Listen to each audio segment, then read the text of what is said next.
All right, let's get right into it. We're going to talk about how to take what is often a dealership's biggest liability, I'm talking about its culture, and turn it into its most powerful, game-changing asset. We'll be breaking down this incredible framework from David Rozek, the 7 pillars for total dealership transformation. But before we get to the solution, we've got to talk about the problem. And it's got a name that's pretty fitting, actually. Fog, as in fear, obligation, and guilt. You know what I'm talking about. It's that old-school, top-down operating system that, let's be honest, way too many dealerships are still running on. And it's completely broken for the world we live in today. I mean, you know the feeling, right? You've walked into a place like that, the energy is just dead. It feels like a morgue. Everybody's just kind of shuffling around, keeping their heads down, basically just trying to survive the day without getting chewed out. That right there is a dealership that's totally suffocating an FOG. And that stuff, it poisons everything, from how your team feels to what the customer experiences. But here's the good news. That old way, it's on its way out. It's dying. And there's a new, much more authentic way to do things that's taking its place. This framework, this is the roadmap to get there. So here it is. This is the whole roadmap for the transformation. We're talking 7 pillars. It all kicks off internally, right? With leadership and culture. Then it moves outward to how you actually face the world, your communication, your marketing, your sales. And the whole thing is fueled, it's powered by nonstop training and smart use of data. And here's the most important part. You can't just pick and choose. These things are all connected. They all build on each other. All right, so let's start where you have to start, the foundation. I mean, you can't build a skyscraper on sand, right? It's the same idea here. You just can't build a great dealership on a shaky internal base.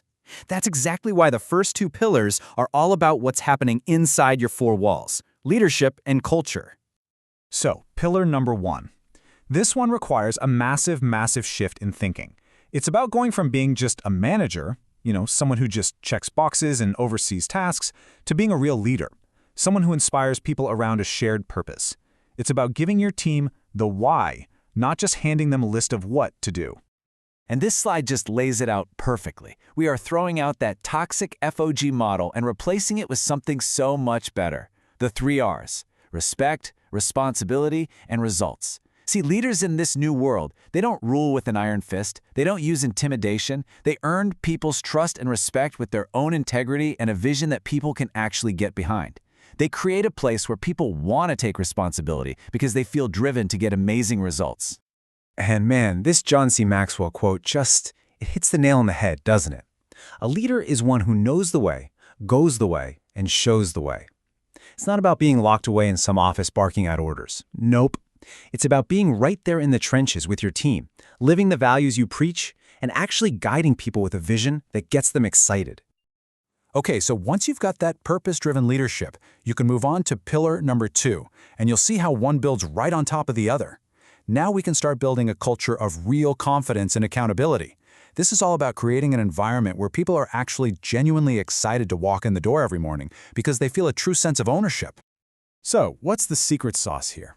It's creating a space where people feel safe, psychologically safe. When your team knows they're valued, they're not scared to try new things. They're not scared to fail sometimes. And in that kind of culture, accountability stops being a weapon used for punishment. It becomes a tool for growth. The whole conversation changes from what is wrong with you to, hey, how can we help you win? Big difference. Okay, so our internal foundation is solid. We've got leadership, we've got culture. Now let's see how all that strength and positive energy starts to spill outward. The next few pillars are all about how your dealership actually shows up in the world, how you connect with your customers. Pillar number 3, Customer-Centric Communication. And listen, this is so much more than just memorizing a script. It's about the how. So picture this. Your service advisor, instead of just rattling off a list of repairs, actually asks the customer about the family road trip they mentioned, and then explains why a specific repair is so important for their safety on that trip. See, that's not just a transaction anymore. That's a real conversation, and it's built on trust. And that flows right into the next pillar, authentic marketing and branding. And yeah, you can go ahead and forget the wacky waving inflatable tube men. Seriously. Instead of screaming about another push, pull, or drag sale, what if your marketing told a story? What if you highlighted the tech who spends his weekends volunteering at the animal shelter? Or you shared the story of how you sponsored the local high school's new jerseys? That's not selling cars. That's connecting with people. You're showing your community who you are, not just what you've got on the lot. Which brings us to pillar 5, sales. And the shift in mindset here, it is everything. Just look at this. We're moving away from the old school closer, whose only goal is to push a product and get a one-time deal. We're moving towards being a consultant, someone who solves problems and builds a relationship for life. Think about it. Customers today walk in the door with a supercomputer in their pocket. They have all the info. They don't need a hard sell. What they need is an expert, a trusted guide who can help them navigate it all and find the absolute perfect solution for their life.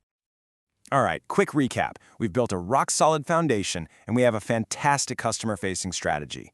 But how do we make sure it doesn't all just fizzle out? How do we keep getting better? Well, that's where the final two pillars come in. Think of these as the engine that drives all of your growth and keeps you ahead of the curve. Let's be crystal clear about Pillar 6. Investing in your people's growth is absolutely non-negotiable. Period. If your team isn't getting better, if they're not learning, then your dealership is dying. It's stagnating. A real culture of learning is the secret weapon for keeping your best people and for making sure your whole team can handle whatever the market throws at them. And look, we're not talking about some boring pizza party training seminar you do once a year. No way. This is about building a daily, constant rhythm of growth into your dealership's DNA. We're talking about quick, daily huddles that actually sharpen skills, team meetings that leave people fired up, not falling asleep, and real, individualized coaching that's all about helping each person become the best version of themselves. And that brings us to the final pillar, number 7, data. But hang on, because we have to talk about how we use data. The goal here isn't to use data as a weapon to beat people over the head with. Not at all. The true power of data is to shine a light on new opportunities, to spark innovation, and to give us the feedback we need to help everyone improve. And this slide just lays out the two choices so clearly. On one hand, you can use data like a hammer. To beat people up when they miss a number, to micromanage, and to basically create a culture of fear. Or you can use it for growth, to inspire your team, to figure out the real story the numbers are telling you, and to get better together. That choice right there pretty much defines your entire culture. So, what happens when you actually do it? When you put all 7 of these pillars into place and get them working together? Well, you get something that David Rozek calls brand theater. And it's exactly what it sounds like. It's that magnetic, incredible energy we were talking about at the very beginning. It's a culture that is so real, so authentic, so compelling, that the absolute best talent is knocking down your door to come work for you. And customers don't just buy from you, they feel genuinely proud to be your customer. This classic quote from the legendary Zig Ziglar, it's just the perfect way to wrap this all up. You don't build a business, you build people, and then people build the business. Honestly, everything we've talked about today, all 7 pillars, they all boil down to that one simple, incredibly powerful idea. Build your people, and they will build the business. It's that simple. And so that really just leaves us with one final big question to chew on. When you put these pillars into practice, you stop being just a place that sells stuff. You become something so much more. So you have to ask yourself, are you just selling cars? Or are you ready to build a real movement in your community?